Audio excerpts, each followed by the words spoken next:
मुझे तो पता भी नहीं था कोचिंग में आने से पहले कि नीट का पेपर कितने नंबर का होता है। पीछे का अगर मैं खुद देखूं अपनी लाइफ को तो बहुत से मैंने अप डाउन देखे। मैंने एक टाइम खाना खा के पढ़ाई की हुई है, बहुत गरीबी फेस की है, लेकिन हमारी कोचिंग इंस्टीट्यूट में क्या था, 12th क्लास में हमारा सिलेबस नीट के पेपर से 6 से 7 महीने पहले हो गया था। 6 से 7 महीने में मैंने अपने सिलेबस को 6 से 7 बार ही रिवाइज कर लिया। बिल्कुल मैंने 3 साल अच्छे से तैयारी की थी और कहीं ना कहीं उसी का मेरे को रिजल्ट भी मिला है। अगर आपकी नीयत साफ है तो कहते हैं कि कायनात भी आपका साथ देती है। बालाजी महाराज की।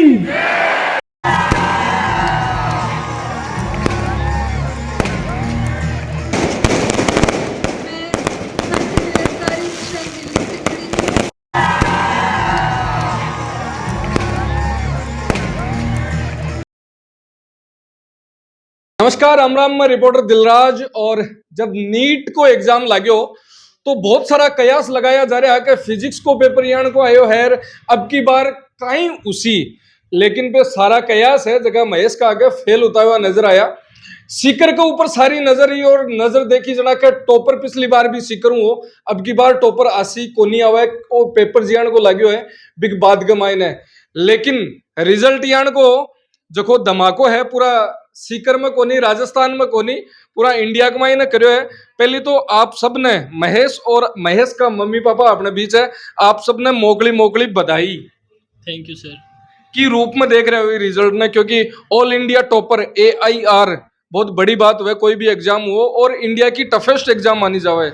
यस सर, बिल्कुल मैंने 3 साल अच्छे से तैयारी की थी और कहीं ना कहीं उसी का मेरे को रिजल्ट भी मिला है। मैंने अपनी कोचिंग की जो भी मेरे को गाइडेंस मिलती रही टाइम टू टाइम, जो भी टेस्ट सीरीज कोचिंग में मुझे प्रोवाइड करते रहे, जो भी नोट्स मुझे प्रोवाइड करते रहे, मैं बस उनको ब्लाइंडली फॉलो करता चला गया।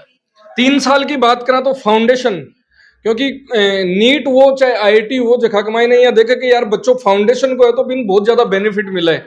फाउंडेशन को कतो एक महीना योगदान मानो कि 11th 12th को जो बेस हो जबकि नींव आपा बनाई बा मजबूत हुई और बिग बात कमाई नहीं यान को रिजल्ट आयो तो बिल्कुल सर, फाउंडेशन बैच में आने का मेरे को बहुत ज़्यादा फ़ायदा हुआ, क्योंकि हमारी कोचिंग इंस्टीट्यूट में क्या था, 12th क्लास में हमारा सिलेबस नीट के पेपर से 6 से 7 महीने पहले हो गया था।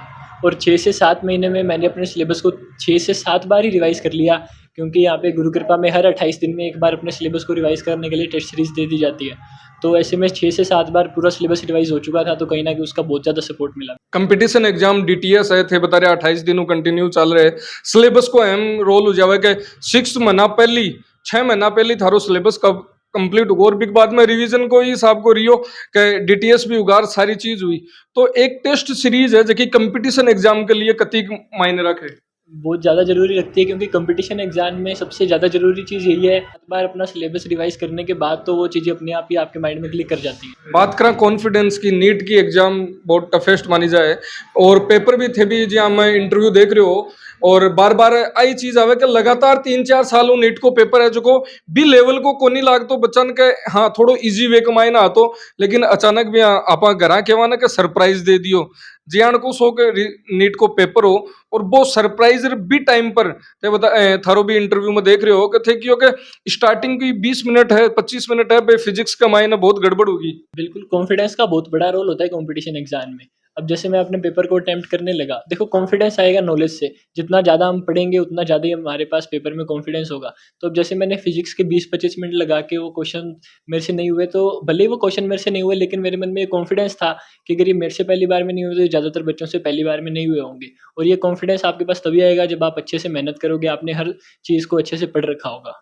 कई बार बच्चा बैठे ही बिखर जावा के यार आ लो, क्योंकि एग्जाम में बैठता नहीं के अगर पहलो क्वेश्चन दूसरो क्वेश्चन तीसरो क्वेश्चन और बिग मायना अपने यहाँ की समस्या आ जा तो बी टाइम पर बच्चों है थोड़ा और डिप्रेस्ड हो जावे। बी टाइम पर बहुत सारा बच्चा के साथ में भी आ स्थिति हुए और बी चीजों किया निपट सके बच्चों एग्जाम का मायने, क्योंकि थारा बहुत सारा जूनियर्स है जखा नेक्स्ट नीट का मायने एग्जाम देसी बैठ सी। सर ने हमें यही बताया था कि अगर आपके पेपर में 3 सब्जेक्ट आते हैं, फिजिक्स केमिस्ट्री बायो, और अगर कोई एक सब्जेक्ट हार्ड आ रहा है तो डेफिनेट है कि जो बाद वाले 2 सब्जेक्ट हैं वो इजी होंगे ही होंगे। मैंने सबसे पहले फिजिक्स का पेपर ही चालू किया और फिजिक्स मेरे को हार्ड लगी, लेकिन उसके बाद मैं अपना 20-25 मिनट खराब करने के बाद मैं समझ गया था कि अगर फिजिक्स इतनी हार्ड है तो केमिस्ट्री और बायो जरूर कंपैरेटिवली ईजी होंगे, इसलिए मैं फिजिक्स को स्किप करके एक बार केमिस्ट्री और बायो अटेम्प्ट करने चला गया। नीट के एग्जाम के मायने फिजिक्स की अहम भूमिका हुआ है, क्योंकि मैथ्स को बच्चों हुए अनापो तो नीट के ऊपर ज्यादा यहाँ देखा है कि हाँ भी कि मैथ्स के साथ में फिजिक्स ज्यादा बेटर है, लेकिन नीट वाला थोड़ा ज्यादा जोर आवे कहीं कारण है और बिन की साबू मैनेज कर सके बच्चों जो नीट की तैयारी कर रही है फिजिक्स में किया मेंटेन कर सके। उसके लिए मेंटेन करने का तरीका ये है कि आपको ज़्यादा से ज़्यादा क्वेश्चन प्रैक्टिस करनी है। क्वेश्चन का कोई सेट अगर आप कर रहे हैं तो उसको एक बार करके मत छोड़ें, उसी सेट को बार-बार करें। जितना ज़्यादा आप पढ़ेंगे, जितनी ज़्यादा बार आप उन क्वेश्चंस को सेम क्वेश्चंस को रिपीट करेंगे, क्वेश्चंस की प्रोफाइल आपको अपने आप ही याद होने लग जाएगी। जो भी मेरे को कोचिंग में कंटेंट मिला, मैंने सारी चीज़ें अच्छे से पढ़ी, अपना मॉड्यूल भी पढ़ा, अपनी समर्थ भी पढ़ी, एनसीईआरटी तक पढ़ी, तो उससे बाहर तो देखो पेपर में ज़्यादा कुछ नहीं आता है। जो कंसेप्ट होते हैं वो एनसीईआरटी के इधर-उधर ही होते हैं, तो एनसीईआरटी को भी अच्छे से पढ़ना है। पढ़ाई के प्रति जितना सीरियस हो, रियल लाइफ में भी बताइए सीरियस हो गए। रियल लाइफ में तो ऐसा कुछ नहीं है, जैसे मम्मी मुड़क रहा है बेटी ने। चलो इतनी देर बाद में स्माइल आई क्योंकि इंटरव्यू देता देता शायद थकान भी होगी उली है। बिल्कुल सर, बिल्कुल। तो रियल लाइफ की बात कर रहा, डॉक्टर की बात कर रहा, आवार थे भी बता रहा कि मम्मी के साथ में पापा के साथ का मायने थारी सिस्टर को भी अहम रोल हो और बिन की रूप में देख रहे हो कि जगह 11th में आया है जब स्टार्टिंग में क्यों नीट करनी है और वो नीट करनी है वो सौ पे लिखुण क्यों था ना या खुद के मन में ही। मुझे तो पता भी नहीं था कोचिंग में आने से पहले कि नीट का पेपर कितने नंबर का होता है, कैसे क्वेश्चंस की मार्किंग होती है, नेगेटिव मार्किंग होती है, क्वेश्चन के 4 नंबर मिलते हैं।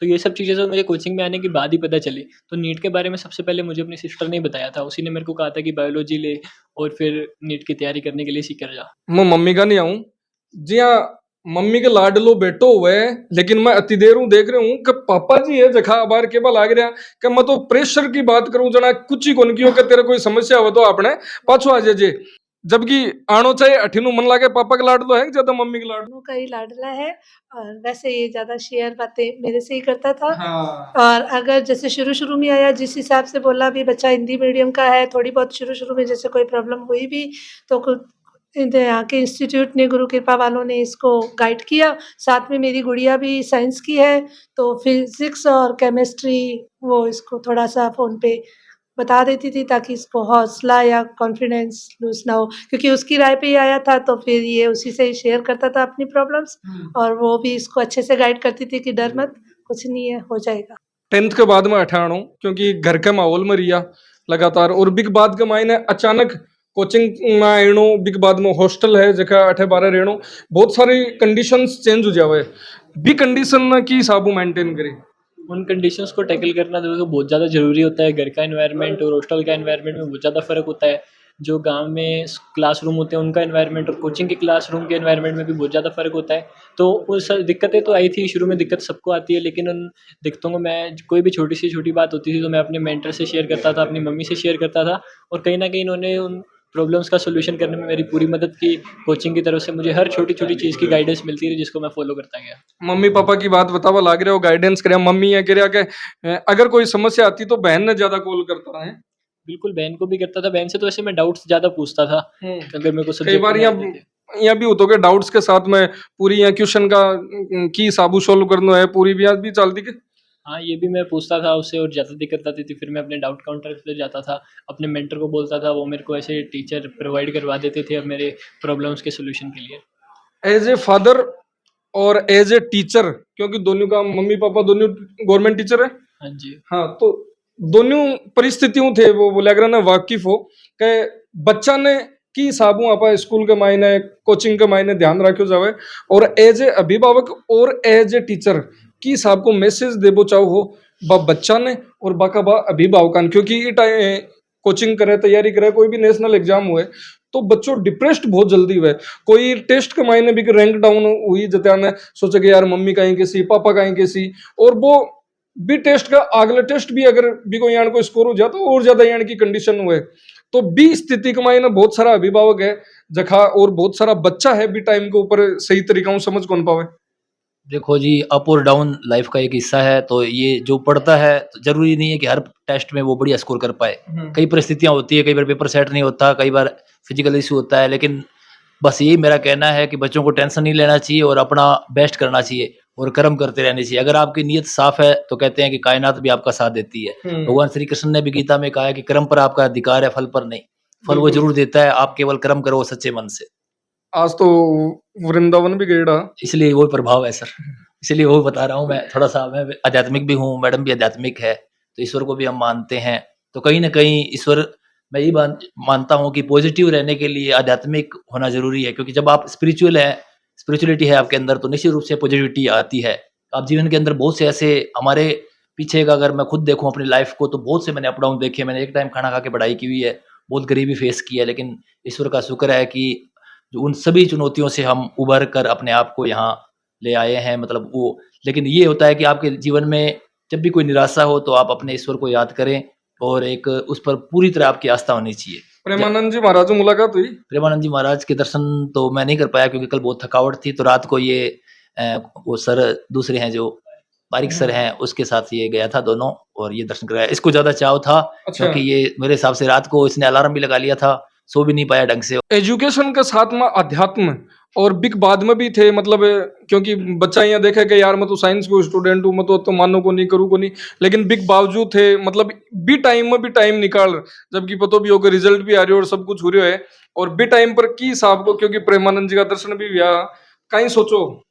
मतलब शुरू से ही मैं अपने घर में रहा हूँ तो कहीं ना कहीं स्पिरिचुअल एनवायरनमेंट मेरे को शुरू से ही मिला है, और उस एनवायरनमेंट का बहुत ज़्यादा रोल होता है अगर आप साइंस में आ भी गए हैं तो। लेकिन जो घर का मेरे को एनवायरनमेंट शुरू से मिला है, शुरू से जो भगवान का नाम लेने की आदत जो मेरे पेरेंट्स ने मुझ में डाली है, तो कहीं ना कहीं उस आदत को मैं कैसे ही छोड़ सकता हूँ।